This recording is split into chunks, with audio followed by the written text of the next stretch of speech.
does. This series has given us everything. This is where rivalries are built. They respect each other, but they don't like each other, nor should they. This is basketball at the highest level. Inside to Wemby. Isn't that what you want, the heavyweight fight, Red? Oh, yeah. To the meat, Gilbert Alexander hits his second field goal. McCain and his arm. Oh, blocks his arm, and he scored anyway. Caruso, corner. Inside, SGA snakes his way. Game number 5 to the Thunder. One win from a return to the finals. Mike Tirico said it. The Oklahoma City Thunder, Danny, Shanae, they are one win away from a second consecutive NBA Finals berth, and here is how they got it done here in Game 5. Keldon Johnson, I'm not sure what exactly he was saying to Victor. You're that dude. It didn't, though. I know it didn't really resonate. Just one day. Both stars actually struggled to start this game. Shea, he struggled early, just 1 for 5 in the first quarter, but the difference maker is that everyone else combined for 9 of 15 for OKC here, and then they really limited Victor Wembanyama, Shanae. Yeah, Victor Wembanyama, anytime he's shooting from 3 and missing, you're going to actually breathe a sigh of relief if you're the Oklahoma City Thunder. Look at how well they did. I know it was an off night for him, but it was just tough to see him miss his bunnies. Yeah, and Mark Daigneault, despite many of us, I'll include myself in that us, saying, is this Hartenstein series, stuck with him, and he was impactful. Here, though, Shea drops Victor. Shooter's bounce. Let me see Yo Tootsie Yeah, roll. I think shooter's bounce is better than SGA, he rebounded with 12 points in the second frame here. So to the third we go. Jared McCain started this game, only had 2 points in the first half. He had 18 of his 20 in the second. Strong little guy right there. Strong little man. He's not little. He's like 6'5". Yeah, everybody forgets he's 6'5". Hits the step back here. Now, Wemby immediately signaled for everyone to get together and chat. Here's De'Aaron Fox on what Victor said. We don't want our season to end this week, so obviously getting down, you don't want to get down, but when we got down, we have to be willing to fight back because, we could lose today and then, lose in 2 days and your season's over. It ain't done yet, but they did take one step closer to their season ending here. The Spurs defense. Some holes there. Anytime SGA can go north and south with no resistance and finish with a signature layup and one sign, it's not a good sign for the Spurs. So this got a lot of attention in the Ethernet, which appears that Wemby said something to both Mason Plumlee and Bismack Biyombo here, and then a hard foul there on Jared McCain, Danny. Yeah, I don't. People are going to read deep into everything. I don't think it's that is basketball. That is very true. And they call this foul here. This is a block shot. If Danny Green goes on lane and gets his Florida smack to the other side, guess what they're doing? It's a play on. About in the third person. OKC wins this one 127-114, and now they lead the series 3-2 here. So SGA, he recorded his 24th playoff game with at least 30 points and 5 assists with Oklahoma City. By the way, that does tie Russell Westbrook for the most of those types of games in team history. But Janae, it wasn't really a pretty 30-point night for SGA here. It wasn't. He talked about his teammates' impact and specifically what Chet Holmgren was able to do in this all-important Game 5. I don't ever worry about Chet just because I know how much he loves the game, how much he cares, and how much he works. He'll figure it out no matter what it looks like. He'll get to it, and I'd bet on Chet 10 times out of 10, and he proved why I would bet on him tonight. I always say, we're a team out there. We don't get this far. I don't have this individual success. This team doesn't have this success without all 15 guys in the locker room, and we proved it tonight. If it was full 5 me's out there, we would have been down 20 after the first quarter. But the guys were great to start the game. I probably should never start like that again and give us a better chance to win a ball game, but the guys held it down.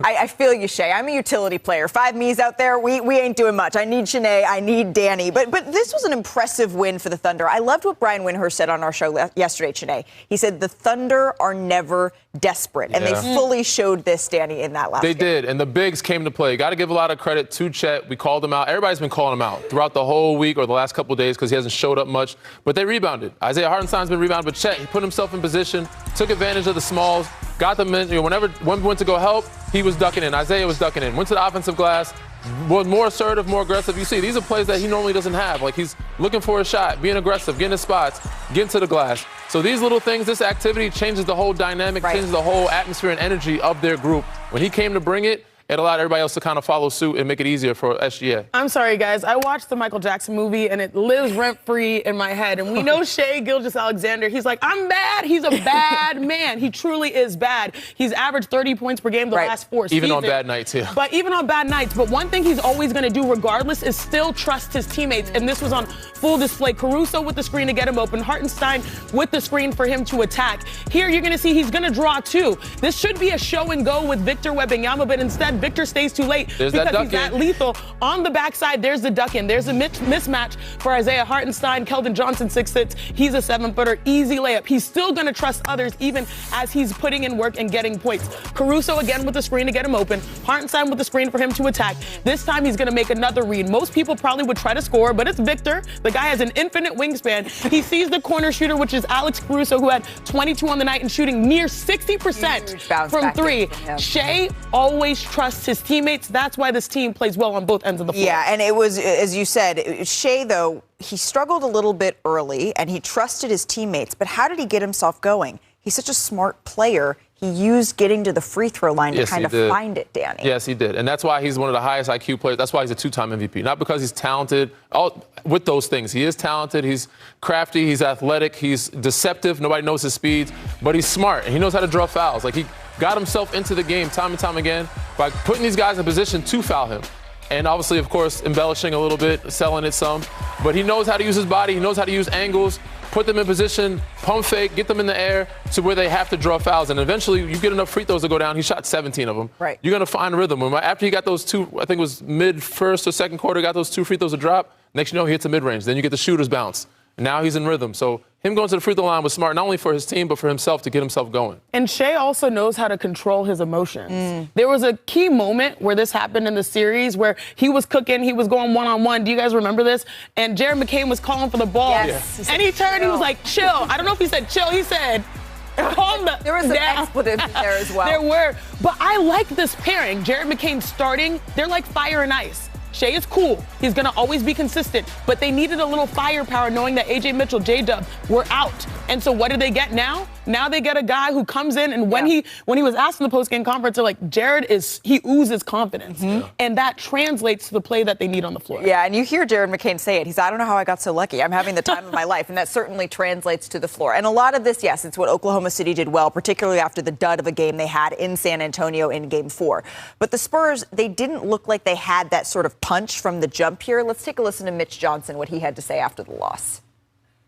To beat a team of this caliber in their building, what's the stakes will need to be a lot better to give yourself a chance. There's a lot of things all over the place where even when we had advantages and we just didn't make simple plays to take advantage of the opportunity in that possession. And in this type of game, you got to be sure of everything you're doing in a very secure, mature way. I just think with the way they guard, how physical they are, we don't get that same luxury to be able to play as physical on the other end at times. But offensively, I think we do a good job of screening and playing through it. So I think we create a lot of advantages, but I think we just missed a lot of open shots tonight.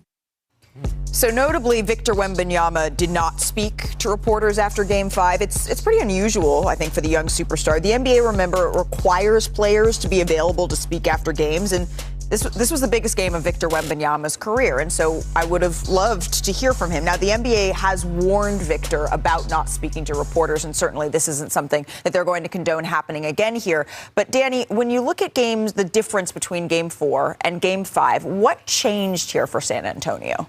I mean, for me, it looks like the fatigue, and mostly on Victor. Like, his legs weren't there, his energy, his activity. He had that a little bit in Game 3, too, right? And that's why I think that overtime game, those minutes are starting to add up when it comes to him. And his rebounds are a direct, reflection, and you can see the correlation. When he's rebounding, that shows his activity. When he's having 8 or more rebounds a game, they're 7-2. When he's under 8, they're 2-4 now. So he doesn't get his own rebound, throwing it up off the glass. Yeah. He's not able to get that as much. Them keeping away from the paint. Obviously, he's missing some chipping, some bunnies.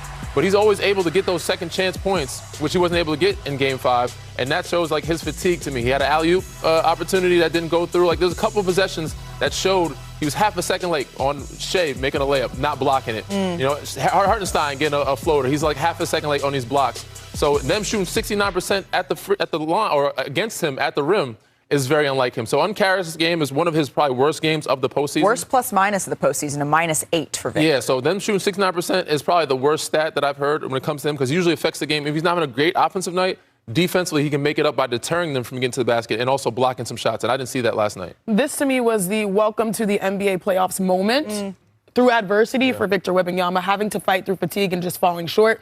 On the other side, when you're seeing him, well, actually, there was a play. Did you guys notice in the second half, he had an alley-oop. Yeah. They threw it up to him. Yeah, and Dylan normally Harper. he just would just put it in. Yep. And he didn't have the legs to even Rip the finish screws that. out, as To Kirk me, would that say. was a sign. Yeah, rip the screws out the rim. That was a sign. But when Victor is in these circumstances, you expect teammates to be there to help him step up. Stephon Castle has his hands full. I know the foul trouble at times can hamper him, but he's guarding SGA, and that's difficult, and he's trying to compete. He's their second leading scorer in this series, 19 points per game. He's got his hands full. The Dylan Harpers, the De'Aaron Foxes, who we know are not 100%, that to me is where they need the boost. And it's hard because in the postseason you want to be healthy, but not everyone is healthy at all the right times to help Victor Wembanyama sort of create some energy. Right. When your two stars are shooting 8 for 30, and I'm going to put De'Aaron Fox and Victor Wembanyama as those two stars, the anchors, the elder statesmen in a lot of ways of this team, it's not a recipe for success. However, I do expect this to go 7. This is the kind of setup that Victor Wembanyama has a huge bounce back game. Because after game 3, I thought the same thing. There's no way that he has more gas in the tank. And then he had this enormous game 4.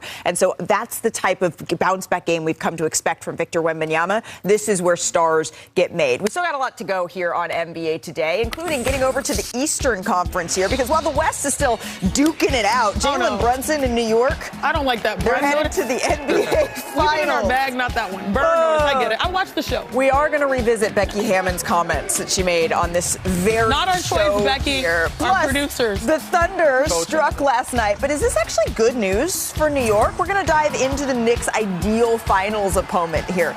Gotham, guys, is Chicago. We have to get that right before we go to the NBA Finals. And that's a Batman. After one of the most disappointing nights of his post, Brunson has been one of the most impactful free agency signings we've ever seen since leaving the Mavs to sign that 4-year, $104 million deal with New York during the 2022 offseason. By the way, that's the largest purse the Knicks have ever offered a new player. And the point guard, he's led the Knicks to the playoffs in all 4 seasons, but the team fell short, of course, in the East semis his first 2 years and then the East Finals last season. Now, Brunson, he did sign an extension in 2024. He made headlines, remember, for taking $37 million less over the first 3 years of that deal, but those savings, it helped the Knicks afford Cap, OG, Mikal Bridges. And now the Knicks star has led the team to its first NBA Finals appearance since 1999. They are 4 wins away from their first championship since 1973.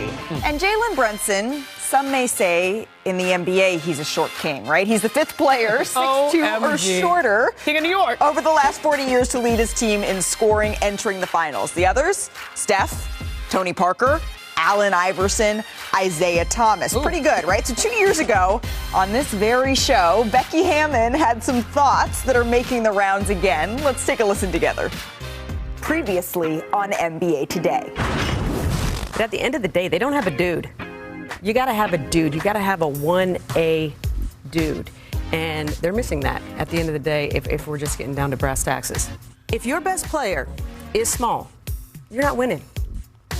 John Stockton, Allen Iverson, Steve Nash, you could go down the list. I speak from experience, and I never, Allen Iverson got MVP, and he lost in the finals, and I think the 2 best teams are probably in the West. But I'm up for being proven wrong. I said what I said. He proves me wrong. He proves me wrong. Becky said, I said what I said. Stand 10 toes down, Becky. Said, you know what? We're going to see. Maybe he is going to prove her wrong. However, I do think it's important to point out this team looks vastly different now. When she made those comments, it was still Julius Randle that was his running mate. Karl Anthony Towns some nights is the 1A for this team, even though Jalen Brunson is always the head of the staff. But can we also say that Becky Hammon is doing just fine? She's entitled to her opinion. She has won 3 championships in the WNBA. Came and became the highest paid WNBA coach. If you don't agree with her, that's fine. But she's doing all right. She knows what she's talking about. Only time will tell. And we thought about maybe making this a debate, a discussion, the way that some shows may here on ESPN. But we decided that rather than talk about it, we would be about it. We would show you exactly why Jalen Brunson has shown himself to be this one. Yeah, I mean, those other guys have helped and stepped up. They're great. It's a very rounded team. But don't get it twisted. This guy he has the ball in his hands more than anybody. Yep. Why? Because he's so good with the ball in his hands. High IQ, low turnover assist ratio, most on-ball screens, most drives, first in floaters and isolation, eighth in isolations, because he's the only guy on this team that can do this. So when it comes down to it, when they need a basket, like in game 1, when they had down 22, he's going to get the mismatch. Mind you, he doesn't need a mismatch because he can do this against anybody that's playing him one-on-one. Right now, he gets Donovan Mitchell, lulls him to sleep a little bit, thinks he's going to go right, gets a crossover, gets to that left hand, sees that Mikal Bridges in that corner, knowing Max Strus is not going to help because Mikal Bridges is shooting a high clip right now, and that well-rounded team is helping him be more efficient in 1A, gets that left hand, nicely easy drive, high off the glass. This is, again, in the guard now. Gets the switch, get the screens. This is what we go to. When we need a basket, who are we going to call?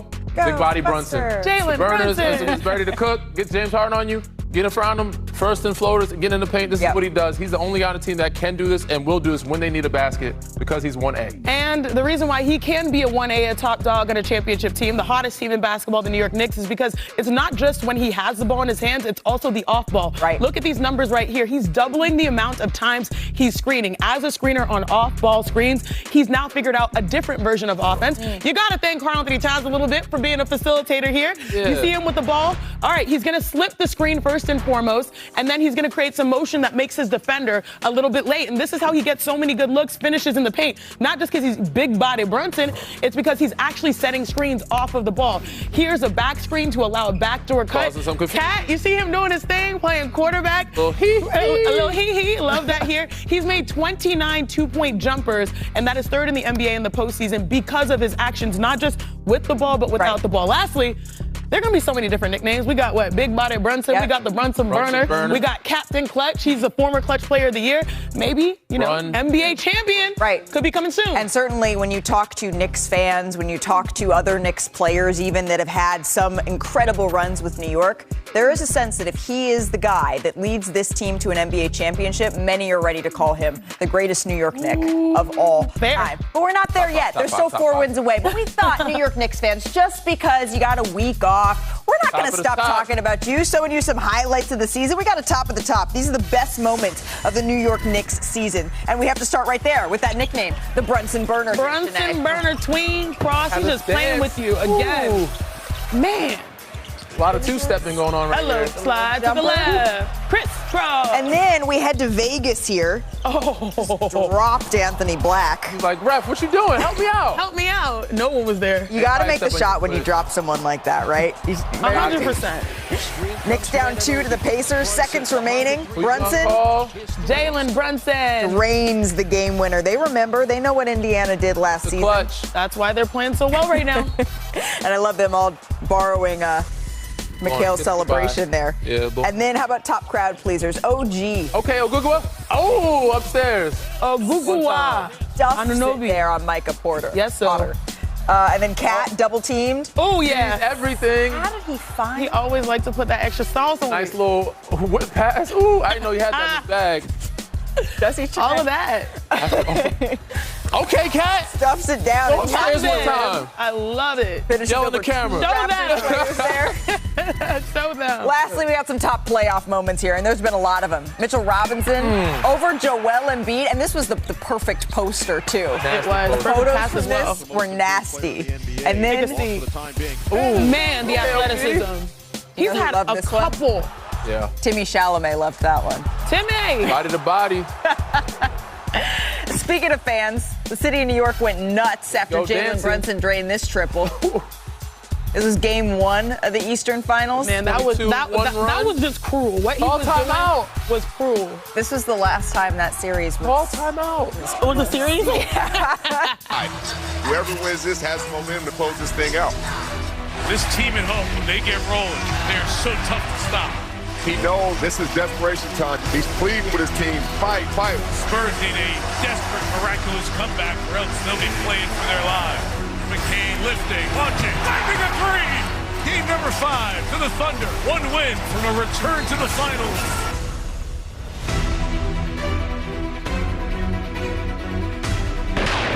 Well, the Thunder, they're rolling up 3-2 in the conference finals thanks to some key contributions from their role players. I don't even know what the Thunder, can you even call them role players? This is just the Thunder identity at this point. Shai Gilgeous-Alexander had a little bit of a slow start in this one. Early in the second quarter here, Jared McCain. Wow. Look at that darn. Jay Will. Hell of a pass. Casey Wallace. Touch pass. Great ball movement. And most people would just catch and finish it and said he's like, you know what's better than 2, 3? In the very next possession here, kicking it to Alex Caruso. Man, and that's how you get it back.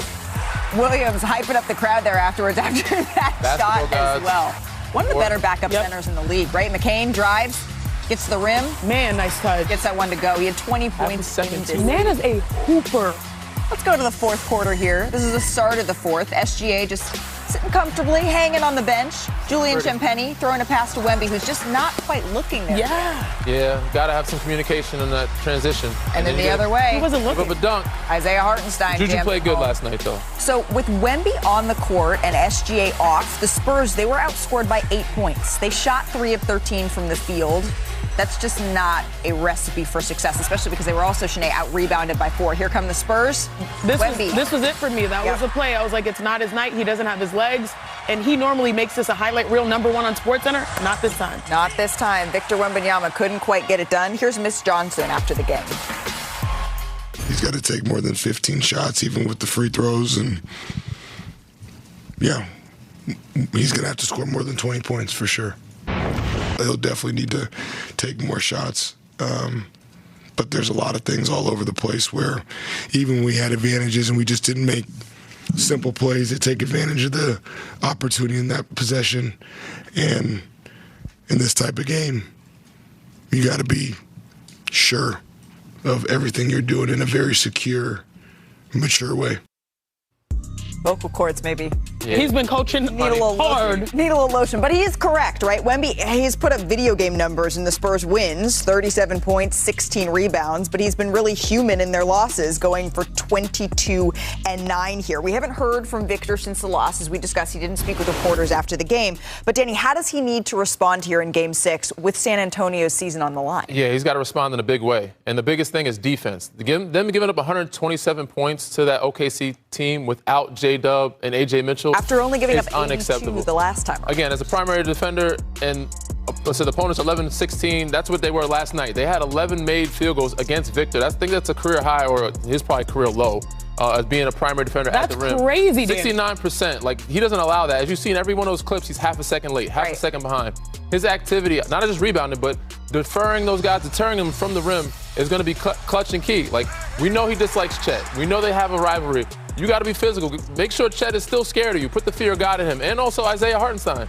So defensively is where it relies more on him. But like Mitch Johnson said, he's got to score too. He's got to be aggressive offensively. And that's getting closer to the basket, ducking in, getting an offensive putback. So he's got to be active all around. He's got to be MVP. And they do need help. Champagnie gave him some last night. It's tough to lose a game when your role player gives you 20. But we need Keldon Johnson. We need Dylan Harper. We need Darren Fox. You see that we that's coming out? His Spurs. It's my French. It's my French, you know? Spurs. Oui. That's that. A little Wemby language. Yeah, and speaking of that differential, because right now that's the strength of the Oklahoma City Thunder, that they can have guys sub in and give you all-star-like production, which is wild, especially in the postseason, whereas the Spurs just don't have that. Look at the difference right here.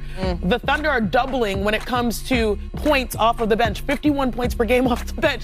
This is bonkers. Mind you, McCain started, right? So his contributions in the last game, getting 20 points, knocking down 3 threes, don't affect these numbers on this side when it comes to Game 5. It's hard. Yeah, like Victor, let's just keep it real. Victor, you can see he is giving his literal all every second he's on the floor. Yeah. Danny, I want to ask you, in the postseason, what is it like to fight past that fatigue? Like, how do you teach a guy like that who's going through it to be able to make it? It's tough. There's a reason why everybody thinks every team needs to go through, like, some bumps and bruises. Right. Like, they take their lumps. Right now, they're showing some youth right now, and you got to go through a year of losing because it takes that mental stamina, that mental stability, and like going a year of doing that to be able to have your mind conditioned for that. And right now, they're really going through it. Which is why we say the Spurs are ahead of schedule in some ways. Keldon Johnson's trying to do it. Pop is trying to do it. Like, it's going to take upon him. But everybody in that locker room is telling him this is a mental thing. It's not just physical. Like, it's no longer physical for you. You got to bring that mentality and fight through it. And again, it might not happen for him. But it starts and ends with him, and they're going to need him to come with that, said from the start to finish, that mental toughness and not allow himself to feel or even think fatigue at any point in the game. Right, but despite the last couple of years, the San Antonio Spurs team, they don't want to hear about that. They don't want to hear about the fact that they have to go through it, that they have to lose before they get to the mountaintop. You know that better than anyone, Danny, because you were actually in the San Antonio locker room. So can you just take us inside, to Chiney's point, what those conversations are like within the Spurs specifically? Because they don't accept that. No, they definitely don't. And I think Pop let that be known in that film session maybe 2 or 3 days ago. He might talk to Timmy, he might talk to David Robinson, and there's a reason why they probably not let him talk to the media. You know, they're going to have him by himself, protect him from himself, also have him mentally just away from everything. Mm-hmm. And then when it comes down to it, watch a lot of film. We're going to talk him through it. Maybe a sports therapist, but they're going to make sure that he's mentally ready, physically ready, give him a lot of massage and whatever treatment he needs, ice baths. But when it comes to the mental part of it, they're going to make sure not only he, but everybody else on that team is locked in, because it's not just him. He needs De'Aaron Fox. He needs Stephon Castle. He needs Keldon Johnson. So even though we need him to be ready, those other guys got to come to play too, and it's going to take everything with your backs against the wall in a game, elimination game for them. This is the first in his career. Which was interesting. I was scrolling social media yesterday. Giannis said this post. You guys know the guy that says, like, hey, you're rich, teach me your ways, right? Yeah. Giannis had one of those, and he said the way that he became an MVP was because Kobe Bryant challenged him and said, be MVP. And he realized it was hard to do that physically, but he told his mind first, I will be MVP. Right. I am the best. I can't say what Giannis said, but like there is a mental game, right? Yeah. Where I'm sure Wemby, we all know he studies the aspects of the game. He's prepared. But to me, it's the physical part. Like he's being asked to create. He's being asked to defend. He's being asked to do so much. Yeah. Doing it over the course of 4, 5, 6, 7 games, that's where you need your teammates. But their teammates are occupied. Right, exactly. And everyone's a little bit banged up at this point in the season. And if you're the New York Knicks, you're sitting back over here going, keep going. Y'all beat up on each other all you want here, because the Knicks, they have had success in the regular season, which you can only take so much from, right? Against the Spurs, they won 2 out of 3. That does include the in-season tournament title game. They won that one by more than 11 points. They did, however, lose both games to OKC. Their offense just didn't quite look right. Did anyone ever, like in college, did anyone play like Would You Rather? Did anyone ever? I played that once or twice. Like, I might know the rules. So if you're the Knicks, would you rather, Danny, face Oklahoma City or would you rather face San Antonio? Earlier in the playoffs, I would have said the Spurs, because I've seen how they match up with them throughout the season. Mm-hmm. And right now, the Spurs are showing us the regular season does not matter. Because OKC, even with guys being down, they are beating up on the Spurs right now. But how Victor was struggling with how he's struggling right now with Isaiah Hartenstein and Chet, he is going to struggle even more with Mitchell Robinson and Karl Anthony Towns. Like that big lineup gives him trouble. So if I was them, I would say San Antonio. But with the way OKC is and how they're banged up and down bodies and the way that New York is playing basketball, I don't think it matters. Agreed. So whoever comes out, I know everybody's saying the West is stronger. I'm thinking the trophy is in New York City this summer. Wow. I got Knicks in 6, whoever comes out of the West. So the way they're playing on the string defensively, offensively, sharing the ball, moving it. Today was going, agree. And then you said Knicks in 6, and today got real quiet. That's the way they're playing. You got Landry Shamet going 11 for 12 from 3. Deuce McBride knocking down shots. Big Body Brunson ISOing down the stretch. This team is looking unbeatable. They're looking the part. They're looking really good. And with those two teams going to be fatigued after a 6, possibly 7-game series, we've seen what Cleveland looked like. Obviously, Cleveland's a little bit lesser, but they were fatigued. It's hard to turn around and jump right into another finals series against a team that's playing like that, that's fully rested as well, and playing their best basketball. That's an uphill battle. I think the Knicks are going to bring it home this year. Honestly. Victor Wembanyama is a player of destiny, but it feels like the New York Knicks are a team of destiny. All the circumstances for them to win a championship are sort of unfolding in real time. You are literally the hottest team in basketball. You're holding teams to the least amount of points. You're scoring the most. You have the largest win differential. Your team is clicking on all cylinders. Yeah. And you've got the king of New York in Jalen Brunson, right? I like watching. It's not what you do, it's how you do it and when you do it. Yep. They are playing their best version of basketball right now. Whether it's the Spurs, whether it's the Thunder. I had trust issues with the Knicks coming into the playoffs. I don't have them anymore. I have confidence now based off of the circumstance that they're going to be rested, looking at this banged up Western Conference and be like, we can do this now. Now, saying all of that, I would want to avoid Victor Wembanyama at all costs as an individual. But even more so, I'd want to avoid the Thunder as a team. Because they are built to withstand.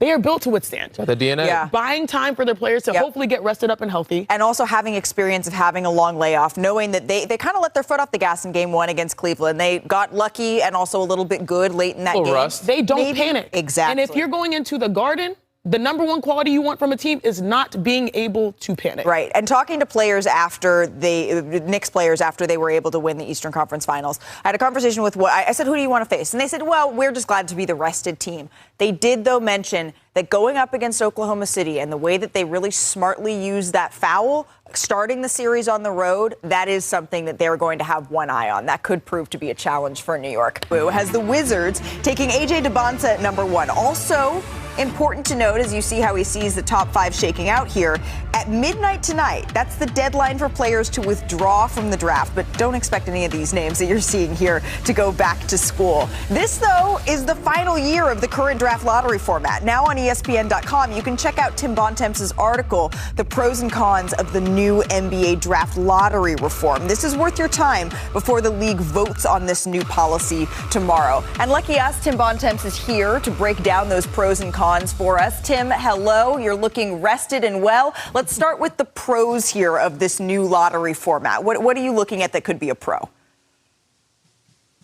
Well, as you know, Malika, there's not going to be games here in New York for a while. So as we wait for a week until the NBA Finals start, as you said, the big news of the week in the NBA, besides the Western Conference Finals, is the passing, all but certainly, of this new draft lottery format tomorrow at this Board of Governors meeting. And the biggest thing that this is going to do, I think, is it's going to curb the most egregious forms of tanking that we've seen. By having the bottom 3 teams in terms of record have a lesser chance of jumping up in the lottery than we've seen for teams in the past, that is really going to prevent some of the extreme versions of tanking we've seen. Like this past season, for example, the Wizards lost 27 of their final 28 games. It's also going to potentially see some more creative ways for teams to go about trying to build their teams, because with the draft lottery being so different than it's been in the past, the value of draft picks going forward is going to be much different. So we will see how that works in terms of the way teams approach trades. Do they try to load up on as many picks as possible? Do they say, hey, the draft is going to be so random now, it's more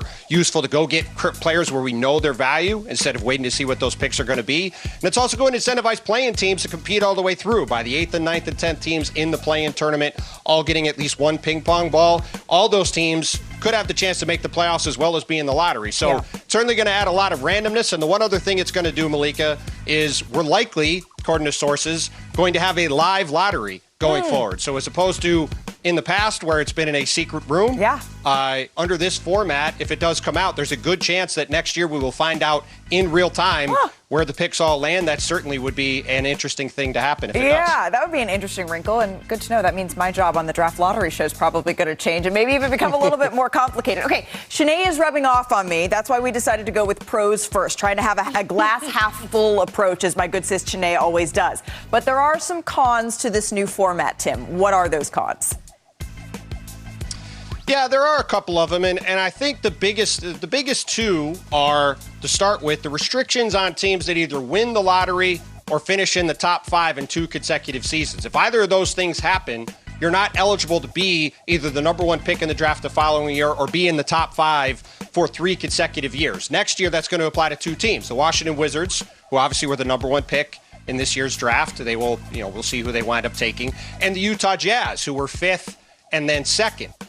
In the past 2 years in the draft. So they will not be eligible to be in the top 5. And this also carries over to another thing that has teams upset, at least some teams, in terms of these new rules, which is that for picks that have been traded, like say the Utah Jazz pick, now the Memphis Grizzlies have it as part of the Jaren Jackson Jr. trade back in February. When the Grizzlies made that trade, they thought they were getting an unprotected 2027 first-round pick. Now they are getting a restricted pick in the sense that it cannot land in the top 5, because even though it's been traded to another team, the Grizzlies can't get that pick if it lands in the top 5. The highest it can be is 6th. And the league did that to try to curb these aggressive multi-year versions of tanking. I understand why they did it. But given how random this is going to be, Malika, with 16 different teams getting the chance to jump up, I think it might be a bit of a bridge too far. And the other thing that could be a bit of a bridge too far is we talked about how those bottom 3 teams in terms of record, they're going to have lower chances of moving up in the lottery. They also could slide all the way down to 12th.